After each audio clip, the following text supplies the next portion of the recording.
Okay. Hi, welcome to the Spiritual Awakener. Thank you so much for joining us today. On this show, what you're going to find is everyday people like myself and like you with their incredible stories of how they spiritually awakened and now serve the collective. I can't wait to have my next guest, Natalie Cowell. I've known her for quite a while and we've become friends and kindred spirits. And I really want you to hear her story. But before I do that, if you have an awakening story that you want to share with me and you want to share on this podcast, please contact me at susankennard.co.uk. Okay, so here we are. It's a beautiful sunny day here in the UK, and I'd like to welcome my favourite guest here, Natalie Cowell. How are you today, Natalie? Hello, Susan. Yes, I'm really well. Thank you. Thank you for inviting me along. Thank you very much. Oh, you're welcome. And thank you for joining us. So can you help us understand your journey and what was the pivotal moment for you where you realized that there was so much more to you than just this physical body? Yeah. Yes, I think as you know, I had after my first daughter, this was 11 years ago now, I suffered from post natal depression, and I had chronic insomnia, and a year into that I just got so low emotionally, mentally, physically, and I went to my doctor, and the doctor said about going to mindfulness classes, so I took that, and that was the moment I moved out of the way I was living. And then that meditation, that mindfulness training, I became a teacher trainer, moved into without even realizing, opened up and came into prayer. And my heart opened up and I connected in a way that I never thought possible.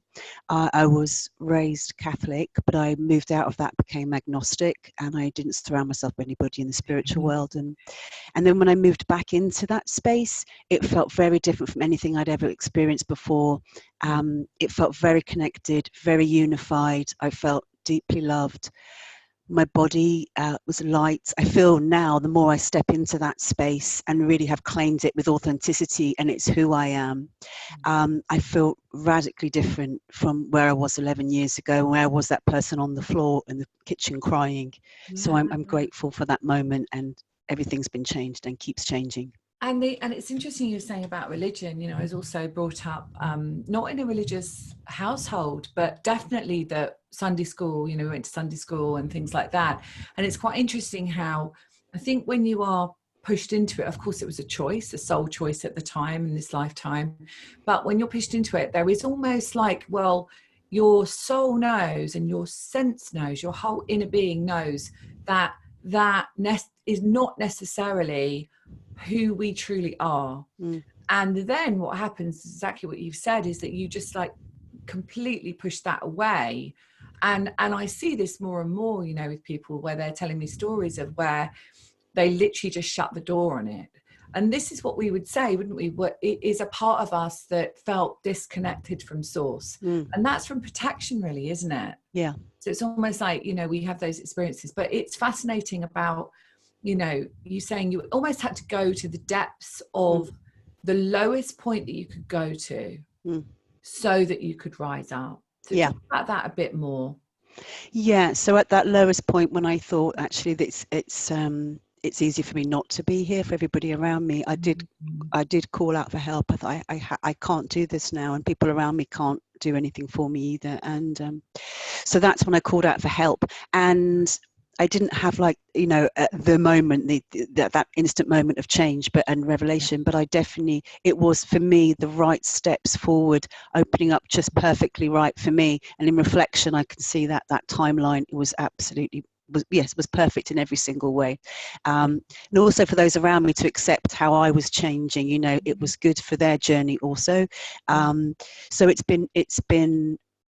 been profound, and it's dictated now how I am in my personal life, in how I want to be in my work, in all my meetings with everybody I meet, how I start my day, how I finish my day, and what I choose to transmit out into the world.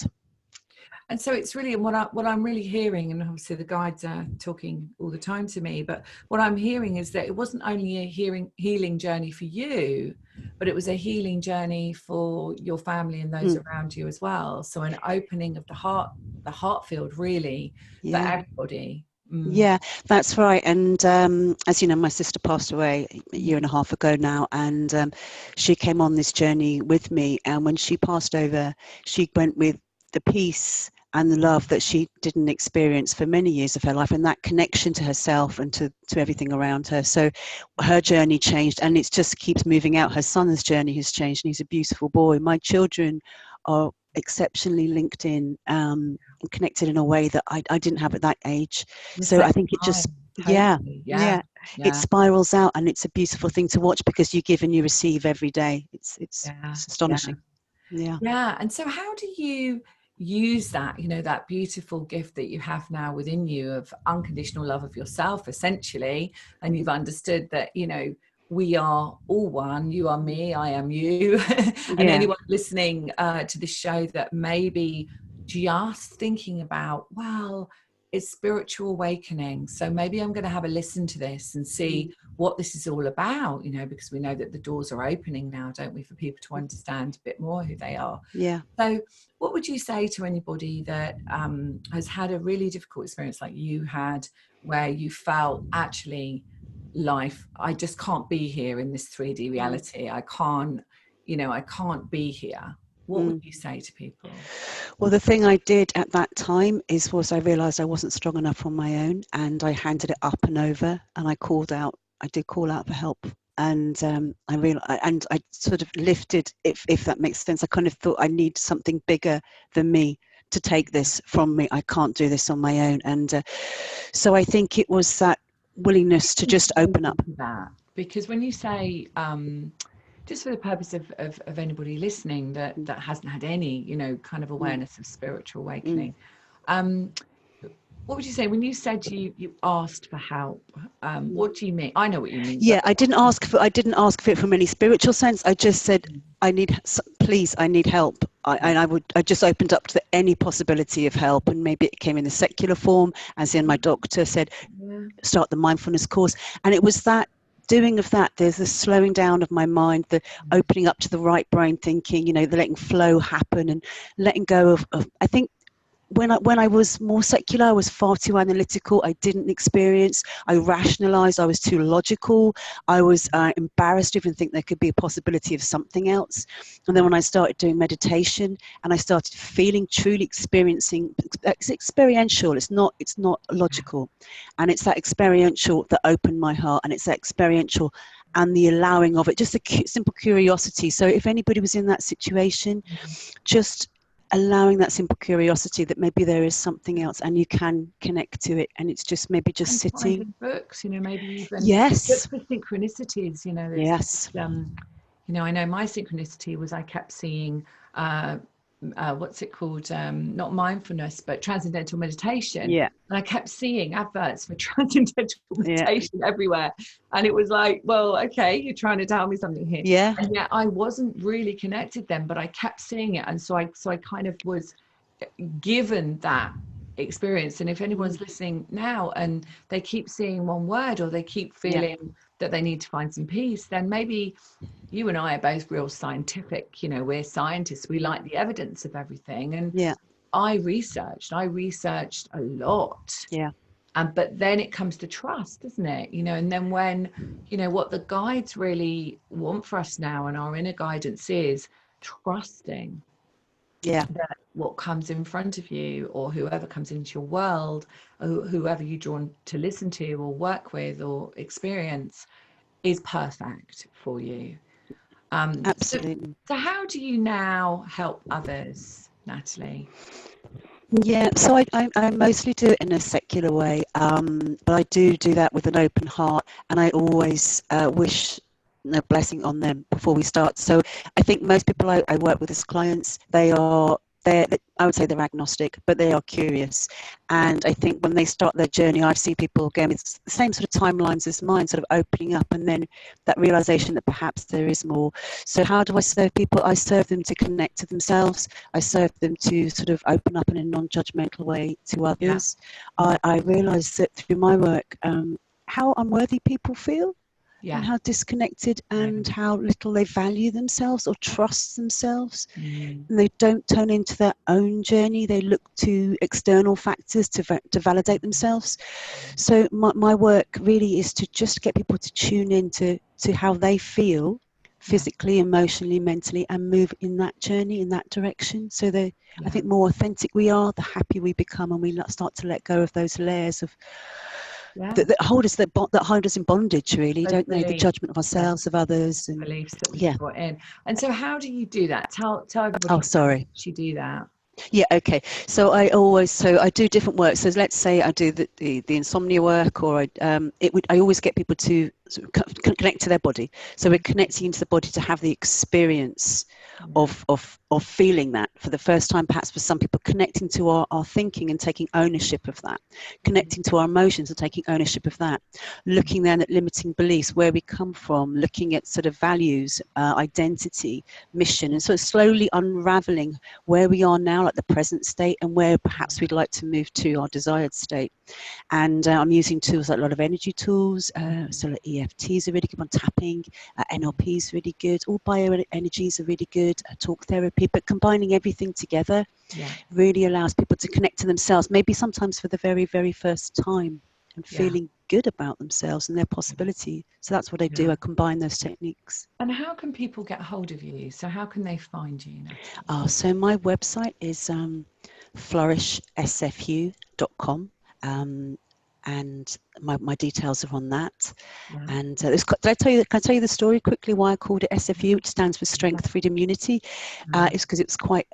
I see birds as messengers, and I was working, and I wanted to write the website. I wanted to call it something that included the individual and us as a collective. And so I was thinking what I could do beyond flourish, and then a starling tapped on the window, which has never happened before, and it kept tapping on the window. So I thought I quickly Googled what's the spiritual meaning of starling, and it said strength, freedom, and unity. And I thought, well, that's perfect. Strength for the individual and freedom and unity to come together as a collective. So it became Flourish SFU. So flourishsfu.com. I'm there. I'm always here to listen, to help if I can.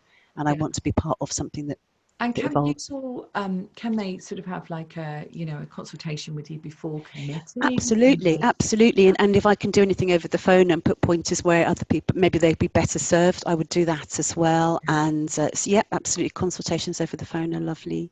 Good. So I can Skype and Zoom. And so tell us your location. So do you work locally? How do you work? Yeah, I work mostly in Brighton, but I also do international calls. Brilliant. Yeah, so I go to London, but I can travel further, but I tend to, because I have my sort of priorities as well. They tend to keep me bound into Brighton a lot because of my children. So yeah, mostly Sussex. You can do international, so you can, absolutely. You can do, as we are doing this interview now on Zoom, and obviously later people will be just listening to the audio. But you can actually work with people as we're doing this now. Yeah, absolutely. And it's really effective. It's interesting that things like tapping, as we know, we've both worked together, haven't we, on that? That works. So working with a client recently in New Zealand, absolutely brilliant. We can work with the timelines, time zones. It's no issue at all. And you don't actually have to have in the physical space together for it to connect and work. Yeah. But all my work is now like this internationally. I don't have any practices. And I think eventually that's how everyone's going to be, so that we can all serve everybody at all times. So that's fantastic. So is there anything like as a last word that you would like to say to people, because it's such a beautiful story, and so many people have experienced deep trauma that has led them to a place where perhaps they feel so clouded that they can't see the wood for the trees, but actually there's always a light, isn't there? So what would you say to anybody who's listening now that has been in this place? What would you say to them?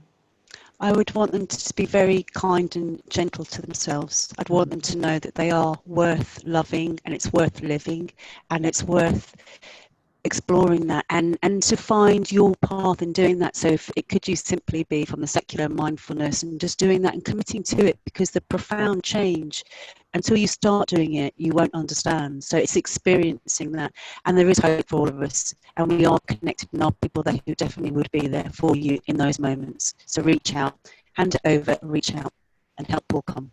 That's brilliant, Natalie. Thank you so much. So just the last time, your internet's going a little bit, but if you could just say your website again for people so they can get hold of you, and then I'll sure. Mm. Okay, if you can hear this, yeah, thank you, Susan. It's flourishsfu.com. flourishfsu.com.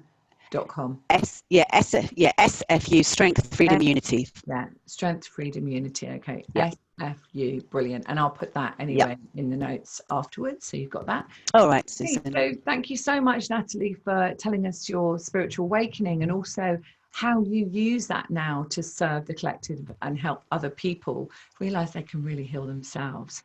So thank you for listening. Thank you for being here on the Spiritual Awakener. If you'd like to contact me, you can find me on susankennard.co.uk and across all social media with the same name. And if you have a spiritual awakening story that you would love to share with us, then please do contact me, and I'd love to hear from you.